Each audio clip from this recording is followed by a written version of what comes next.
Vietnam has made a lot of progress economically, but there are still concerns that it has a long way to go politically. In tonight's Beyond the Headlines, we want to bring you some news that hasn't been widely reported. Over the past few weeks, Vietnamese courts have convicted several dissidents of subversion, sentencing them to prison terms of up to 16 years.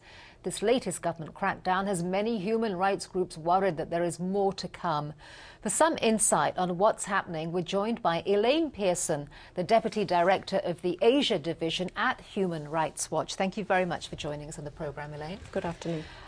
So who are some of the most prominent people that have had this crackdown carried out against them, and what exactly are they being accused of? Well, last week we saw the trial and sentencing of one of the female dissidents, Miss Pham, who is a long-term writer. She's someone who had been criticising Vietnam's policy with regard to China. She was sentenced to a prison term of 4 years. And also in recent weeks, we saw the sentencing of a prominent lawyer, Lee Kong Din, who was sentenced to 5 years, also for publicising materials considered to be anti-government.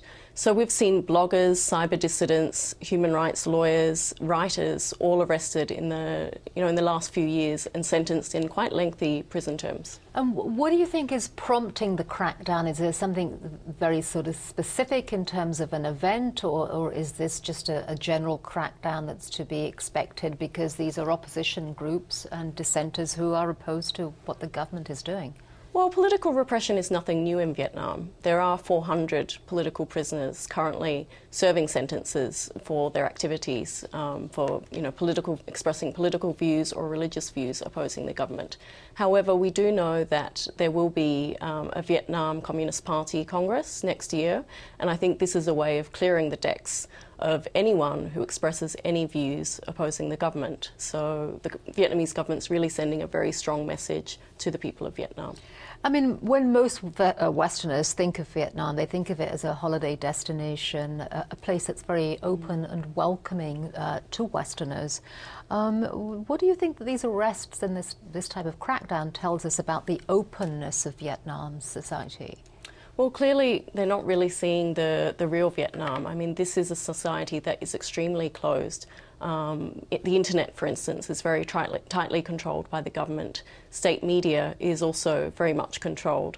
You see bloggers who are really only permitted by the government to publish blogs that express their personal views. They're not meant to publish things that oppose the government. So we see a lot of websites being closed down, and we also see a lack of tolerance for political demonstrations, any kind of activity that's seen to be promoting views against the government. Right, and just very briefly, what do you think that democratic governments and other human rights groups, apart from yours, I mean, what kinds of things do you think that they can do to help jailed dissidents?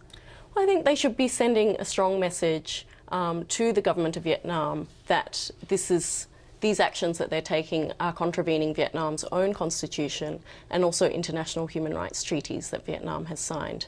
I think looking ahead this year, Vietnam will be taking over the chair of ASEAN. So it's particularly important that ASEAN member states are sending a message that Vietnam should be really, leading other ASEAN countries in promoting human rights. Okay, thank you very much for joining us, Elaine Pearson. Thank you.